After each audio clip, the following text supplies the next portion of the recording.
एक बार की बात है, गौतम बुद्ध अपने शिष्यों को जिंदगी से जुड़ी अच्छी बुरी चीजों का ज्ञान दे रहे थे। सभी शिष्य उनकी बातों को बहुत ध्यान से सुन रहे थे। उन सभी में एक शिष्य ऐसा था जिसे प्रश्न पूछने की बहुत आदत थी। वो उठकर गौतम बुद्ध के पास गया और उनसे बोला, आप हमें जिंदगी के बारे में जो कुछ सिखा रहे हैं उस सब का क्या फायदा? क्योंकि हम में से बहुत से बच्चों को यह भी नहीं पता कि हमारे जीवन का मूल्य क्या है और ये जीवन हमारे लिए कितना कीमती है। पहले आप हमें यह बताइए कि इस जीवन का मूल्य क्या है। अपने शिष्य की बात सुनकर गौतम बुद्ध अपने कक्ष में गए और एक चमकता हुआ पत्थर का टुकड़ा लेकर आए।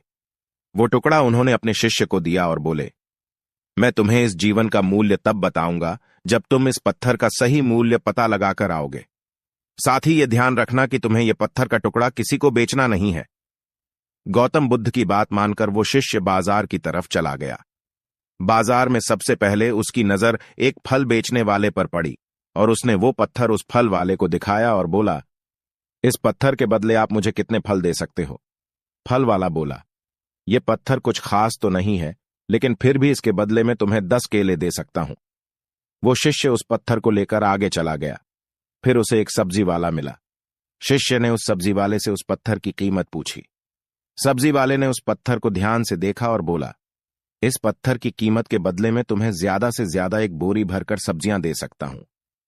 इसके बाद वो शिष्य उस पत्थर को लेकर एक सोने के व्यापारी के पास गया। उस पत्थर की टुकड़े की चमक देखते ही उस सुनार ने उसकी कीमत 100 सोने के सिक्के लगाई।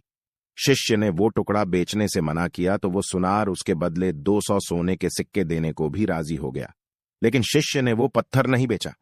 इसके बाद वो शिष्य एक हीरों के व्यापारी के पास गया और उनके सामने उसने वो पत्थर के टुकड़े को रख दिया।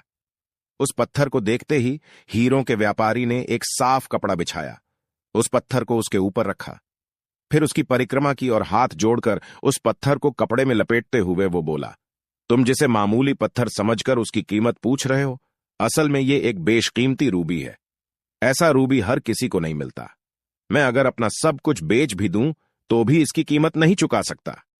उस व्यापारी की बातें सुनकर वो शिष्य हैरान हो गया। वो दौड़ा दौड़ा सीधा बुद्ध के पास आया और उन्हें उसने जो कुछ भी बाजार में हुआ वो सब बताया। उसकी अचरज भरी बातें सुनकर गौतम बुद्ध बोले, तुम्हारे सवाल का जवाब इस रूबी की कीमत में ही छिपा हुआ है। हमारा जीवन भी एक रूबी है, रूबी की तरह यह भी बेशकीमती है, लेकिन हम इस बात को हमेशा नजरअंदाज करते हैं और अपने जीवन का मूल्य नहीं समझते। हम दूसरों को देखकर और उनके जैसा जीवन जीने की कोशिश में अपने जीवन की कीमत को कम कर देते हैं। हम ये सोचते हैं कि हमारी जिंदगी की कीमत वही है जो दूसरे हमें बताते हैं, लेकिन ये बात हमेशा ध्यान रखनी चाहिए कि सामने वाला अपनी हैसियत, बुद्धि और अपनी समझ के हिसाब से तुम्हारी कीमत लगाता है।